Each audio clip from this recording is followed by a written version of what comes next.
आज बहुत तबीयत खराब हो गया है, सर्दी जुकाम होता है ना, अदरक खोदने गए थे। वही मौसम के कारण अभी काढ़ा बना रहे हैं। देखिए पहले अदरक डाल दिए हैं। अदरक पहले कूट के डाल दीजिएगा। और देसी बता रहा हूँ दवा, आप देखिए लौंग, उसके बाद लौंग डालना है 4 पीस, हाँ 4-5 पीस। और उसके बाद तेज़पत्ता, ये है दालचीनी, दालचीनी डाल दीजिए। हाँ, और ये ये हो गया हल्दी, हल्दी भी डालिए कुछ कुछ।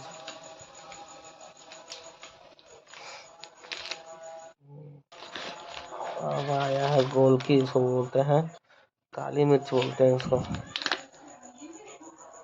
अब देखिए नमक, काला नमक, और दबकने के लिए छोड़ देना है पूरा है। उसके बाद देखिए गुड़, मिठाई बहुत अच्छा लगेगा, काढ़ा काढ़ा जैसा नहीं लगेगा। अब इस रेसिपी को बना के देखिए। अभी मौसम जो चल रहा है ना, आपको सर्दी जुकाम इम्यूनिटी बढ़ा देगा। अब इसको और धनिया लास्ट में तुलसी पत्ता दे दीजिएगा। ये सब तो अब सब पूर्वज लोग बता के सिखा के गया ही है। देखिए अब